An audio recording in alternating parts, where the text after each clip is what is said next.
Welcome back to the North Tonawanda Football Hall of Fame YouTube channel. I'm Helinski. We're here on location. Another great interview for you today. The one and the only Joe Kraus this time around. Joe, good to see you. Logs from the Lumberyard, PA announcer for the NT Jacks, voice of the Daemen University college program. Good to see you today, my friend. Yeah, thanks for having me, Ed. It's great to be back here on location at the NT Football Hall of Fame. I was just thinking, just driving here, I think this is my first time being in this building since I think 2018. So it's great to be back and loving the renovations and what you and Keith and the rest of the gang are doing on the YouTube channel. Tell me about your involvement. Go back, when was your first involvement or interest in the North Tonawanda program? So my first interest in the North Tonawanda sports in general, it actually wasn't when I was sitting on the NT side. It'll make sense in a moment. It was about, I believe, 2008 when North Tonawanda was playing Orchard Park, and they were playing at home here in NT. My cousin, a good family friend, was looking to really have a good game against NT. He was playing for the Quakers. He was a middle linebacker. And Orchard Park, it was that year that they won the state title, so obviously, being good family friends, we sat on the Orchard Park side. And Ed, I just remember just looking across, I think it was a big play. I think NT on the defensive side, recovered the ball. I don't know if it went in for a touchdown, but I just remember just seeing and hearing a big, giant sea, red and blue, just taking up the entire bleachers. And that was really cool. And then the following year, obviously, 2009, I was in 6th grade when NT went to Carrier Dome, won the state title. Derek Bloomfield, a good buddy of mine, had the game-winning touchdown. And around that time, I was at Spruce Elementary, and we had the safety patrol, and one of the roles was being, doing the morning announcements. So it was myself and a girl. We were both in 6th grade. We did the morning announcements.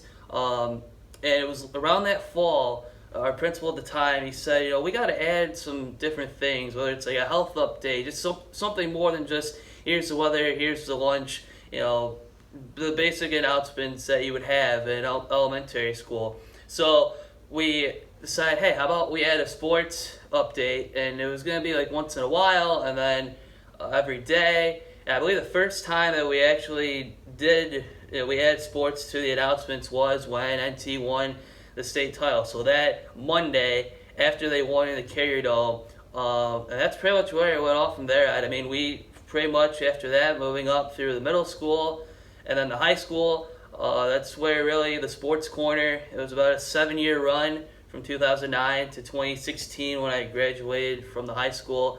And really, once things got going in the high school, it was really funny because I was told before I got to high school, we started the first few days, a lot of people weren't really sure what it was about. And then I was told by some of the faculty that graduated from NT, even people that were around in the building when NT football won the state title and girls volleyball went to Far West Regionals that year. And I was shocked when people told me that we didn't have a sports corner or a daily sports report telling people, hey, basketball's playing this night and wrestling's doing this. And it was really surprising that there wasn't anything there. But the sports corner really grew from there. That's kind of really where I got my interest of getting into the NT sports per se, and having all these different alumni. We had Mike Tuzo, we had Mike Miranto, we had a lot of these guys, local personalities as well.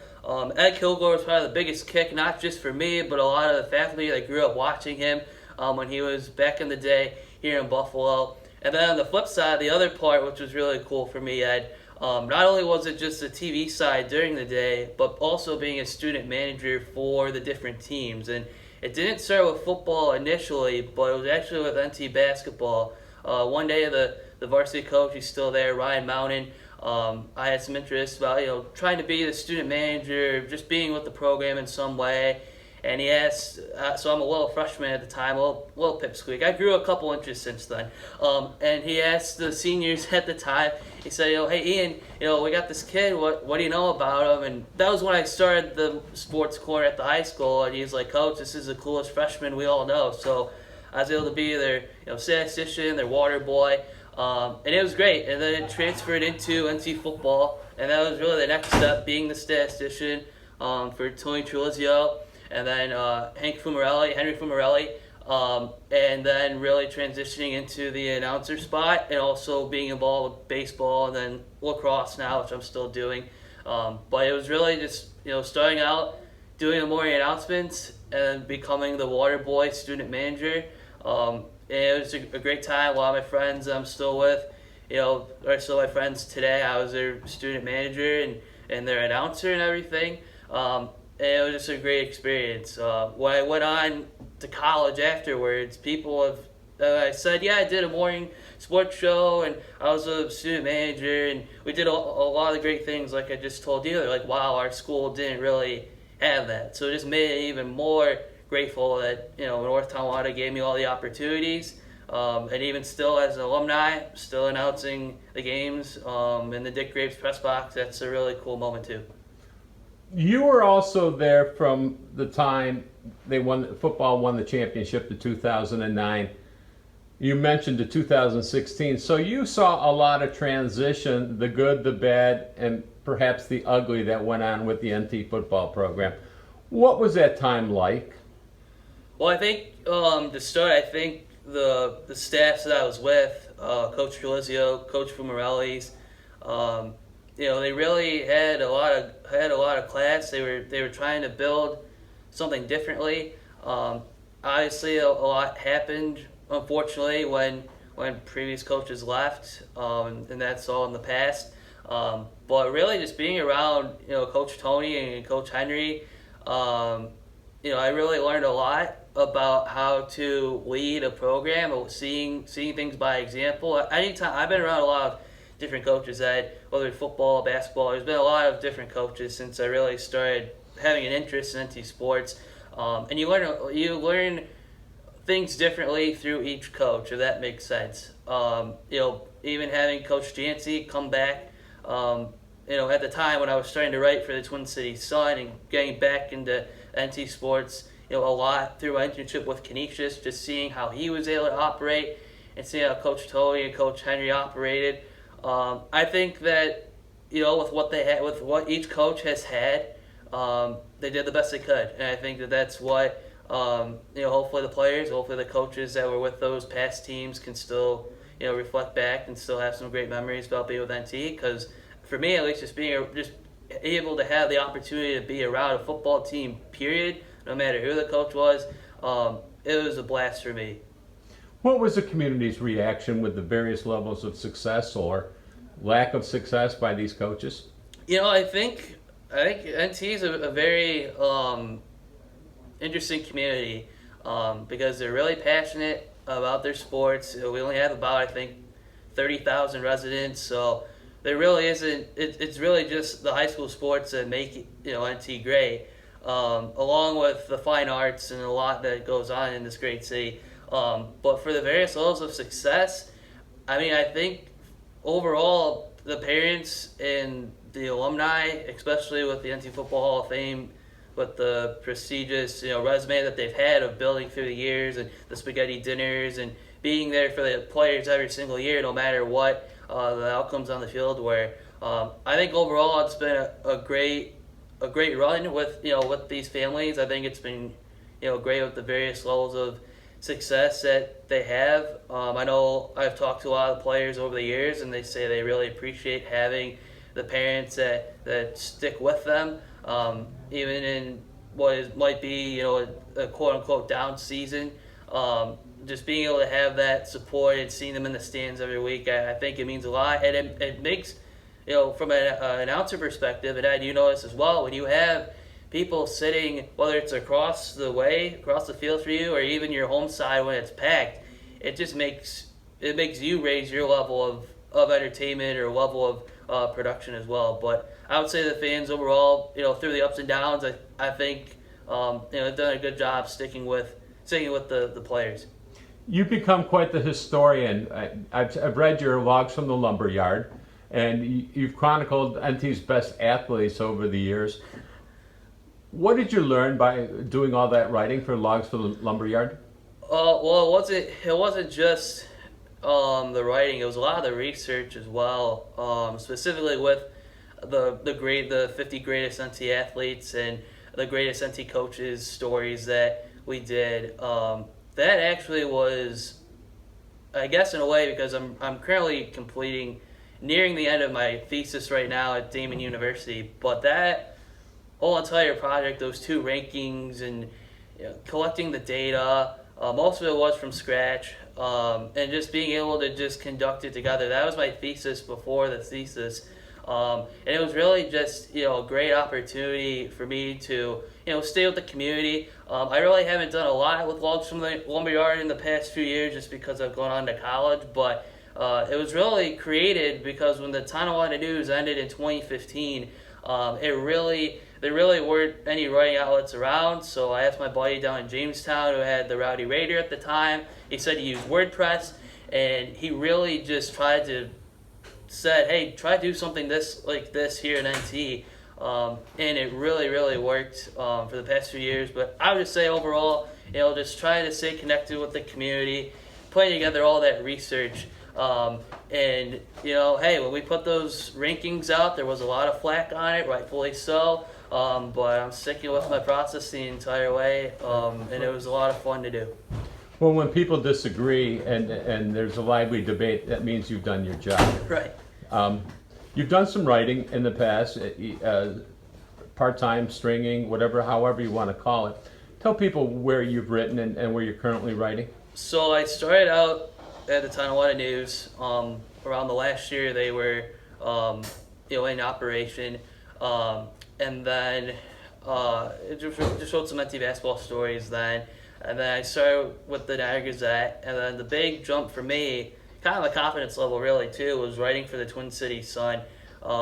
It was an internship through Canisius College, and that fall I was around fall 2018 I believe it was, when Eric Jancy came back to coach NT football. We had a great TNT issue, and I sat here in this building, the other side of this room actually, with Frank Pilata, and he told me his life story about being with NT football. That kind of really boosted my confidence a lot about to do this. And it was unfortunate that the Twin Cities Sun had to shut down because of not just COVID, but just some other financial issues. But it was great to be able to write for the NT once again. I was able to do that through the rest of my undergrad campaign. And then most recently, I was able to write some feature stories for DaemenWildcats.com. And what we did the past 2 years was just able to highlight different stories. We had a brother-sister duo. She played at UB for basketball. He played for Daemen, and really got to explore how they grew up together and made their way. I really liked writing overall, whether it's for the Buffalo Bisons or just like I said, writing for NT. It's been a really great opportunity, and hopefully there's more in the future.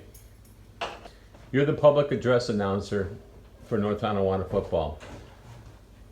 And Dick Grapes was in that position for more than 50 years. Do you feel, what are your thoughts when you get up there and you're in the press box and you're doing the announcing during the games? So my first encounter with Dick Grapes, I heard a lot about him while I was still alive. The 2009 season was his last season, and even Derek Bloomfield addressed it in his speech at the end. God bless Dick Grapes. And my first encounter was actually about, it was when Tonawanda unveiled their new stadium, the new turf stadium. He was in a golf cart, or NTAD at the time, the athletic director for NT, introduced me to him. We had about a brief 3-minute or so conversation, and that was my one and only real encounter, and he passed away. And I've been up in the Dick Grapes press box, whether it was at the older stadium or this most recent iteration, probably the majority of the games since 2016. So right when I left high school, I was able to jump right in. And you said, what do I think about when I go up the stairs? It's a really fortunate opportunity. It's hard to explain to people what's it like sitting in the Dick Grapes press box. But it means a lot to me, and I hope that when people come to North Tonawanda for a football game or a lacrosse game, that I'm working at. I hope they have a great time. I hope that if Mr. Grapes was still here, I'd hope that I'd have his blessing, that what I was trying to do. It's very people say, oh, you're gonna be the next Dick Grapes, and I say I appreciate that notion, but with all due respect, there's only one Mr. Grapes, and the fact that he was able to hold that position and work at that position and really craft it and make it what it is, for 50 years. I mean, that says a lot for 5 whole decades to be up there, and I hope in my loyal way that I've been up there the past few years. Hopefully the standard of professionalism is still high, and like I said, if Mr. Grapes was still here, hopefully he would appreciate what myself, Pete Fazer, our scoreboard operator, what we've all been trying to do, because he's still dearly missed, and I've heard a lot of great stories about him and what he's done over the years in NT. He truly was a great man, and I think his legacy's gonna keep going on through the decades. What was your TNT experience like? So my TNT experience, 2009, that's kind of really where it all started for me for NT Sports, like I mentioned. But I remember going to the TNT game, the 100th TNT. NT won, I believe the score was 63-7. I didn't stay the entire game with my family because it was a rainy night, and I believe the game was pretty much out of reach by the third quarter at that point.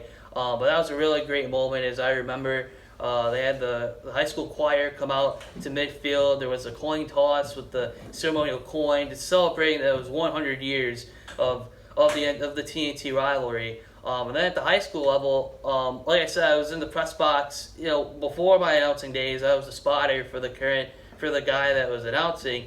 And one of the big moments for me for TNT was when Norm Palmer, he used to announce the games in Lockport WLBL radio, and he came to the TNT game my sophomore year. And I remember that specifically because they used to have the burning of the Jinx right next to the NT fencing, and it was a windy day, and you can guess what happened. Just somebody lit it during the game, and it blew over. But Norm was there to do the game, and the athletic director at the time, Cindy Bullis, she also introduced me to Dick Grapes as well. But Miss Bullis said, hey, here's Norm Palmer, you want to take a seat? And I was able to listen to how he called the game. And he was able to, really, it's on the radio, as you know, Ed, very well. You got to describe everything. And at halftime, he saw that I was doing the stats, and he said before the halftime break, hey, you want to read some stats? And that was, I guess, my first big break on local radio. And that's kind of how Norm and I worked a few games, throughout the years as well, out in Lockport. And then the last big TNT moment for me was probably my senior year. I think a lot of people from the class of 2016 will know about the TNT pep rally that year. The big trend at the time was watch the whip and watch me nay nay, and we had a very synchronized performance from my buddy Lou Medina. He led the way, and it was faculty and students. And at the very end, it just seemed like the entire building came together for that pep rally, and we all exited out with Sweet Caroline. So there are a lot of great memories from that senior year as well. TNT, the game we won again as well. And then also, like a postgraduate TNT moment was actually when Tonawanda came to NT and won and ended NT's drought. I thought, I know there might be some controversy by saying this on NT channel, but I thought it was cool that, Tonawanda was able to get over the hump and really spark that rivalry, because the following year when NT went into Tonawanda, a lot of those guys remembered just a few months ago that, hey, Tonawanda beat us on our home turf, let's try to get it back. And there really was that spark of that old school rivalry that, a lot of the guys that I've talked to over the years said it used to be like. But TNT, there's nothing like it. Like I said, it's over 100 years, and we're excited to have it back here in the Lumberyard this October. And it's just a great time being a part of TNT football and NT football as a whole. From 2009 to the present, what football players have impressed you the most for North Tonawanda? Oh man, well, I think, I'll say first overall, I think in terms of character, I'd say every guy has impressed me with the way that they've carried themselves, off the field, even when they graduate. Just seeing what they've been able to do beyond their NT football years. Just a great overall way to see that they've been able to carry on the NT way. I guess athletically, which I think what you were getting at with your question, I'd say, that 2009 team, Mike Tuzo, Derek Bloomfield, the Monasanis, Steve Kudrowski, Aaron Davis, of course. A lot of those guys, around that time when I was following that team, I had the Madden video game, so I would create those guys in the Madden game. And when Mike Tuzo came on the show, on the sports quarter my senior year, I ended it with, "Oh, hey, thanks for coming on, and oh, by the way, thanks for helping us win. You were my quarterback in Madden. You won a few Super Bowls for me, and you got a big kick." But I would say the 2009 team, Chris Woodard. I still to this day think that when I was in the building 2012 to 2016, he was still the best athlete that I saw, pound for pound, whether he was football, the quarterback, defensive back, just all around for football, and then basketball. He was a pretty good forward inside. But, there's just so many to list, Ed. There's so many sports I've been around. But I would say that those first few from 2009, that team still really made a big impact, on me. We've talked about several things in this interview. What would you want to talk about that I haven't brought up? Well, like I mentioned, I'm at Daemen University. I'm finishing my graduate degree in leadership and innovation. It's a business degree. I went to Daemen for graduate school. Starting right when COVID happened, I got a phone call. I was still completing my undergrad at Canisius, and I had to finish it remotely, and I got a call from Daemen, and they said, "Hey, this graduate assistant position is probably gonna be opening up. You should try to get this position and move on, and try to also go to graduate school."